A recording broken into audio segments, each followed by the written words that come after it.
Bonjour tout le monde, vous venez d'emménager et pour moi il y a une chose primordiale à mettre en place au plus vite, c'est le lien, la rencontre avec vos voisins. Je pense que c'est très important d'être en lien avec son voisinage pour plusieurs raisons. La première, le lien social, que vous soyez en couple, seul ou en famille, d'avoir quelqu'un avec qui on peut discuter, on peut échanger, créer de vraies amitiés ou même des rencontres amoureuses. Je trouve que c'est une vraie force au quotidien, surtout pour la rencontre amoureuse, voilà le petit coup de pouce du hasard, même si j'y crois pas vraiment, mais bon.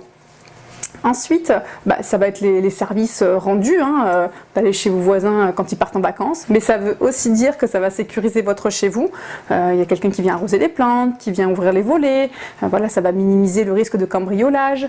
Les plantes ne vont pas mourir, les animaux non plus. Donc voilà, il va y avoir un soutien matériel et aussi moral. Et je pense que c'est très important parce qu'avant, on vivait dans des familles où tout le monde était présent, garder les enfants et faire tout ce que je suis en train de vous citer.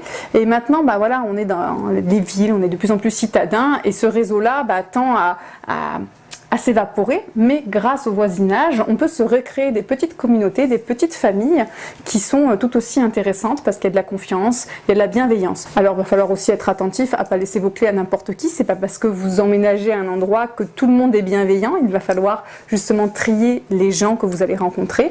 Et puis il y a peut-être aussi 100% des gens qui sont autour de vous dans votre voisinage, qui sont des personnes en qui vous pouvez avoir confiance. Ça sera à vous de jauger justement ces relations-là et d'écouter un petit peu ce qui se dit, ce qui s'est passé, pour que vous puissiez vous faire un peu votre opinion, mais pas complètement, parce que n'oubliez pas que la vie des autres, c'est la vie des autres. Ensuite, on oublie souvent cet aspect-là, mais ça va être les échanges de compétences. Au lieu de faire une demi-heure de route pour aller à votre cours d'espagnol, peut-être que votre voisine de palier parle couramment l'espagnol et sera ravie de vous transmettre tout ça. Il y a aussi l'avantage des relations intergénérationnelles, où les plus anciens ont plus de temps libre et seraient peut-être intéressés de transmettre leur savoir en tout genre. Donc n'hésitez pas à proposer et en échange d'avoir du temps avec eux ou des temps de service, pas forcément de l'argent, de pouvoir donner de soi, faire un gâteau, voilà, faire des choses du don et de contre-don. Et les études montrent que d'avoir de mauvaises relations avec ses voisins, ça accentue l'anxiété chronique, l'irritabilité, voilà, on se sent mal, on rentre à la maison, on ne sait pas s'il va y avoir des représailles, s'il va y avoir une engueulade avec eux.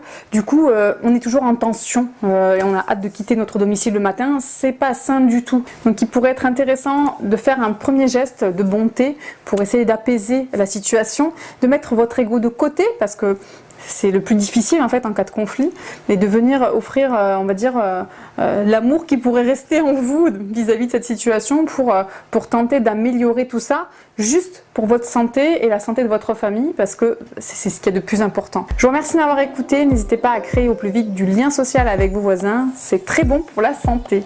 Merci de m'avoir écouté, je vous dis à bientôt, au revoir.